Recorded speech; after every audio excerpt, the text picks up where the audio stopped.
El gran libro de los páramos. En este video encontrarás las unidades 1, 2 y 3 de este gran importante libro que nos habla acerca de los páramos, su importancia, sus orígenes y todo lo que debemos conocer sobre hace mucho tiempo, pero mucho tiempo. Antes de la conquista española, nuestros antepasados indígenas veían en los páramos la morada de los dioses y de sus muertos.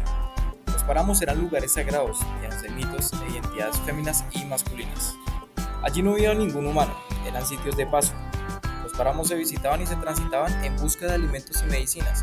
Numerosas comunidades indígenas construyeron caminos para atravesar las montañas y pasar de un valle a otro. En cuanto a la llegada de los españoles, aparecieron nuevos mitos y leyendas del encuentro entre el paisaje paramuno y la cultura española. Los españoles del siglo XVI, para coronar los páramos andinos, fue una gran hazaña, porque ellos vieron en la alta montaña un territorio desolado y desabrigado, pues en escenas de frío y desolación se repiten una y otra vez en todas las descripciones de los páramos andinos que se realizan en los cronistas durante la época de la conquista. Algunos lograron vencer la altura, pero el violento frío mató a la mayoría, cargueros indios, españoles y caballos. La tierra era tan hondamente congelada que en algunos casos tuvieron que dejar sus muertos sin enterrarlos. En cuanto a la palabra páramo, en latín significa yermo.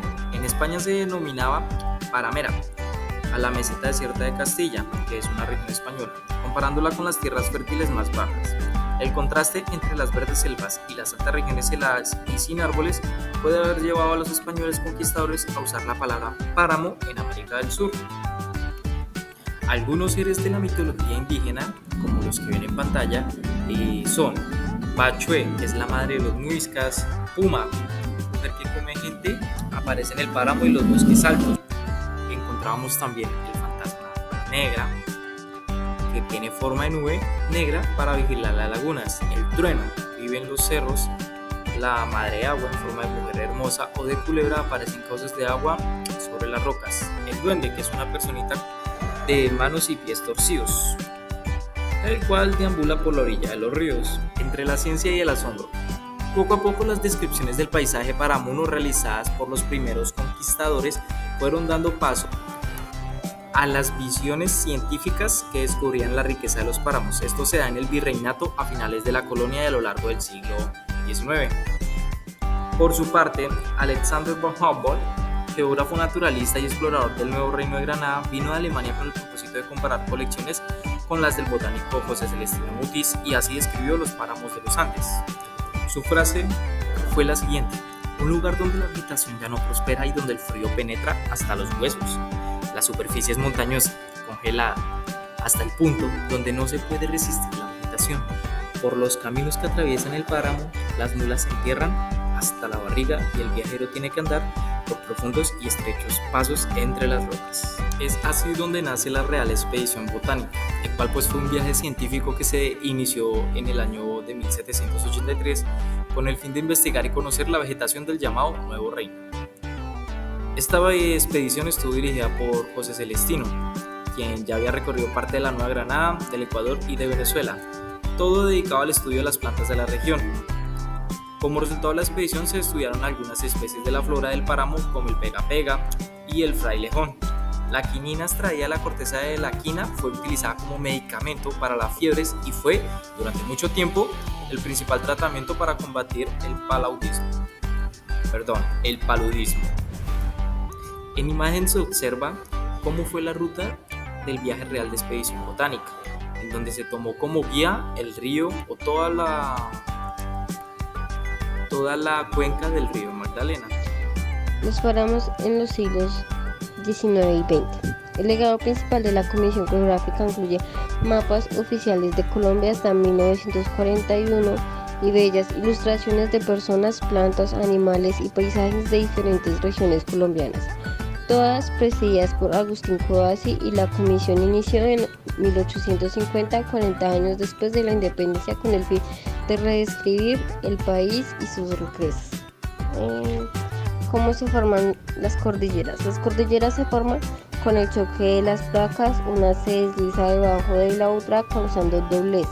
Los volcanes son conductos que se conectan con el interior de la Tierra con la superficie, algunos tienen forma cónica por la acumulación de cenizas y lavas. ¿Sabías que la cordillera de los Andes se extiende desde Chile y atraviesa Argentina, Bolivia, Perú, Ecuador y Colombia hasta llegar al occidente de Venezuela? Cordilleras en evolución, el planeta se transforma. Desde el Precámbrico, es decir, 4.500 millones de años atrás, han sucedido muchos cambios. Grandes temporadas de frío, además de fuertes movimientos de las placas tectónicas, han formado el planeta en el que ahora vivimos. Es importante saber que el clima antes era cálido y húmedo, donde el clima fue pasando a ser frío en gran parte del planeta, donde se cubre de hielo. Nos paramos en tiempo geológico. Es importante saber que en ciclos glaciares e interglaciares más continuos, los glaciares empiezan su máxima extensión cuando el clima es más húmedo, dando lugar al aislamiento de tierras altas, periodo de máxima migración de especies. Es decir, que el periodo glacial e interglacial tienen una gran importancia para los páramos, ya que esto hace que se evolucionen nuevas especies de plantas y animales. Diferentes formas para cada páramo. La cordillera de los Andes en Colombia se divide en tres secciones: occidental, central y oriental. La cordillera occidental es la más baja y se extiende a lo largo de la costa del Pacífico, presentando volcanes activos como el Cumbal y Azufral. La cordillera central es la más alta y volcánica, extendiéndose entre el Nudo de los Pastos y la costa atlántica, con volcanes como el Nevado del Ruiz y el Nevado de Santa Isabel. Por otro lado, la cordillera oriental es la más larga y ancha, formándose en el Mesozoico colombiano y extendiéndose hacia el norte. Esta se subdivide en dos ramales, con el brazo occidental formando la serranía del Perijá. La cordillera oriental no tiene volcanes, pero cuenta con el único pico nevado de la Sierra Nevada del Cocuy. Cada sección de la cordillera de los Andes en Colombia tiene características geográficas y climáticas únicas, contribuyendo a la diversidad ecológica de la región. El relieve del paisaje. La pendiente del terreno en el páramo es un aspecto determinante para el drenaje del agua y la distribución de seres vivos. En zonas escarpadas, solo algunas plantas pueden sobrevivir y en algunos páramos se encuentran bosques achaparrados en estas áreas. La modelación del paisaje en el páramo ocurre a través del tiempo, dando formas diferentes de relieves y paisajes, donde podemos encontrar crestas de gelifracción, cimas de gelifracción, laderas y derrubios de gelafracción, depresiones, morenas, laderas de dinamización y valles en U. Para actuar, los factores climáticos también son determinantes para los páramos. El clima es básicamente la integración de la temperatura, la humedad, la presión, los vientos y la precipitación. Está influido tanto por la latitud y la altitud, la continentalidad, las corrientes marinas, los vientos y la orientación del relieve. ¿Cuáles son los componentes o factores del clima? Son básicamente dos. Tanto el caliente, que es a mayor temperatura, y el frío, que es menor temperatura. En los páramos la temperatura es baja, con un promedio anual de más o menos 10 grados centígrados debajo de 3.600 metros sobre el nivel del mar y más o menos 8 grados centígrados sobre esta altura. Esta variación depende principalmente tanto del gradiente térmico, que quiere decir a la mayor altura más frío, y en Colombia la temperatura disminuye 1 grado centígrado por cada 187 metros de elevación sobre el nivel del mar. El otro componente que ocasiona la variación es la humedad del aire, ya que en un ambiente húmedo la evaporación es menor y por lo tanto la variación de temperatura entre el día y la noche también es menor. Pero ¿cómo influye la presión atmosférica en el clima de los páramos? La capa de aire que hay sobre lo alto de la montaña es muy delgada y no puede retener el calor que entra desde el espacio. Este calor es intenso, en días soleados rebota y sale. En las zonas más bajas como en las costas, la capa de aire es más gruesa, lo que impide que el calor rebote, así que se concentra y nos calienta. Así funcionan los invernaderos, dejan entrar el calor pero no dejan salir el aire. ¿Sabías que en los páramos los rayos solares queman mucho? Esto se explica así. Por ser tan delgada la capa de aire no es un filtro solar suficiente para protegernos. Entonces, los rayos ultravioletas llegan directamente a nuestra piel. El páramo es paradójico. Por un lado no deja que se queden los rayos que nos calientan, pero por otro, a él llegan los rayos que queman nuestra piel. Precipitación. La lluvia es responsable del depósito de agua dulce en el planeta. En Colombia, una escala más amplia, la precipitación está influenciada principalmente por las cuencas del Pacífico y del Amazonas, como lo veremos a continuación. La precipitación en los páramos es muy variable, entre los 700 y 3.000 milímetros, con puntos máximos en áreas donde llueve más de 6.000 milímetros por año, lo que es muy húmedo. Los valles interandinos de Colombia están influenciados por masas de aire oceánicas y continentales, lo que resalta en un patrón de precipitación llamado bimodal. ¿Qué quiere decir bimodal? Bueno, un patrón de precipitación unimodal significa que llueve solo una vez al año. Bimodal es que llueve durante 2 periodos al año. Tetramodal ya es 4 veces al año. Esto sin periodo de lluvias. Los páramos tienen climas distintos, páramos húmedos y páramos secos. La posición orográfica, es decir, la ubicación de un lado u otro de la montaña, junto con la intensidad de distribución de las precipitaciones, determinan la presencia de páramos húmedos y páramos secos. La lluvia orográfica se origina con el ascenso de una columna de aire húmedo al encontrarse con un obstáculo del relieve, como una montaña. Al ascender, el aire se enfría hasta alcanzar un punto de saturación de vapor de agua, denominado la condensación, y una humedad relativa del 100% que origina la lluvia. Esto podemos observarlo en las imágenes, donde encontramos las corrientes del Océano Pacífico, también la vertiente externa, que pues al golpear con el obstáculo, en este caso la cordillera, pues va a generar este tipo de lluvia. Pero cuando esta sigue su curso hacia adentro de la montaña, ya se va a crear un aire seco, es decir, sin humedad, por lo cual ya se denominaría páramo. También debemos recordar que los suelos son un factor muy importante en los páramos. ¿Sabes dónde estás parado? Así como hay procesos que forman montañas y rocas, otros influyen en la formación de esta delgada capa que sostiene la vida sobre la superficie terrestre, que conocemos como suelo.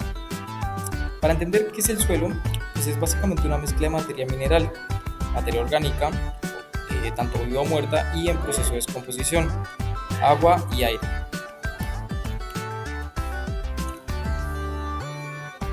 Sin embargo, el componente orgánico esencial porque contiene nutrientes necesarios para el crecimiento de las plantas y además ayuda a la retención de agua. Los espacios del suelo que no son roca o humus son ocupados por agua que contienen más nutrientes para las plantas y por aire que contiene oxígeno y dióxido de carbono. Todos estos necesarios para la vida de las plantas. El proceso de formación del suelo lleva mucho tiempo y en la siguiente gráfica se puede observar cómo sucede. El primer paso es que queda el lecho rocoso, el cual se empieza a desintegrar, puede ser por acciones fluviales o pluviales. La materia orgánica facilita la desintegración, es decir, toda la roca madre va quedando expuesta.